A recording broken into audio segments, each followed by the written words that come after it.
this very characteristic feature of the genre of children's literature. Children's literature अपने आप में एक बहुत ही impossible category है और एक बहुत ही misleading नाम है, लेकिन हम सब लिखते भी हैं और उसको पढ़ते भी हैं. So at the very outset, I'd like to congratulate Vidyanidhi ji and Dr. Rama for having written these 3 tales and for having told these 3 tales.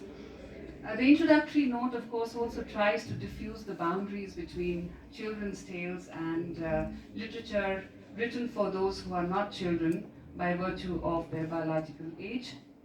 But then, the medium is the message. And here, in this particular context, one look at the book and it is explicitly a book written for children, to be consumed by children, to be sold to children. You look at the cover, you look at the colors, you look at the illustrations, you look at the font type, you look at the paper and the cost. They're all meant for children. And well, these books lobby for it to be, this book lobbies for itself to be placed in the category of children's literature, and that is where the politics begins. We all understand that there is really nothing known as children's literature, at least not until very recently. And most of what was being read and given to children to be read was written by adults, and it always had an adult agenda. So what is now being accepted and recognized as children's literature is what children are writing for themselves, and children are articulating on their own. So if we were to ask what children's literature is, the answers can be very diverse, they can be misleading and non-committal. Children's literature is a very amorphous, a very ambiguous culture. Its relationship is as difficult as many other genres of literature. And in many ways, a parallel can be drawn between the emergence of children's literature and other new literatures like national, ethnic, feminist, and post-colonial literatures that are becoming part of the institutional and cultural critical map. Just as the literatures of colonized dominant cultures, so children's literature as a concept has had to fight against the academic hegemony of good, serious literature to gain any recognition. But now that it is here, I think it seems to be here for good, and it has captured everybody's attention.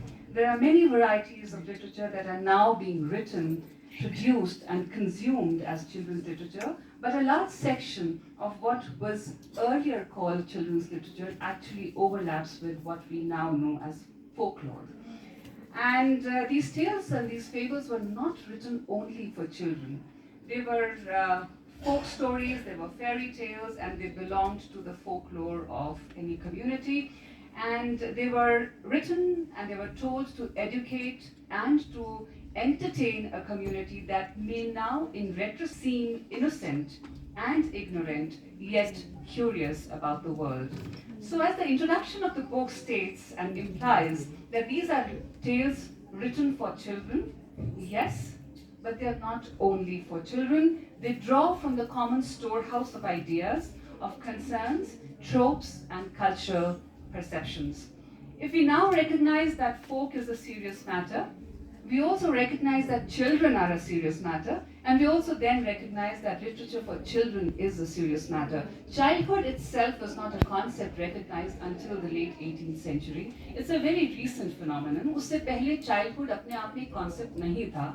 Even in Europe, I think before Locke said that, the human child is a tabula rasa and you need to write on it, the onus of writing on it was on the adult author and on the adult caretakers and the parents. So when compared with other literature, that written for children, of course, is a very, very special category. I don't want to go on talking about this. For the longest time, man has been, I want to now draw your attention to a very noble thing that children's literature does.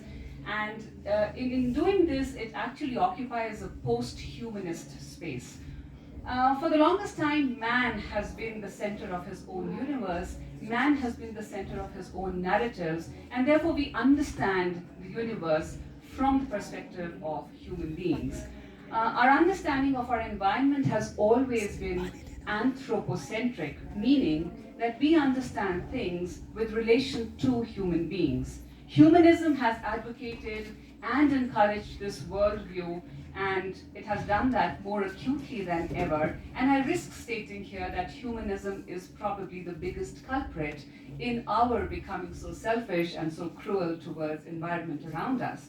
Also, I would like to establish that a large segment of what we call children's stories and fables, through the use of fantasy, transcend to some extent this human crucible and succeed in telling stories from the point of view of non-human characters. So we're allowing children's stories to not tell stories with the human authority of the narrator, and we are bringing in other narrators.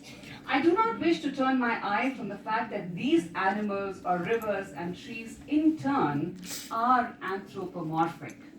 When we write these stories, we are giving these characters the human voice, but at least we are not becoming authors of these tales and narrators of these tales ourselves.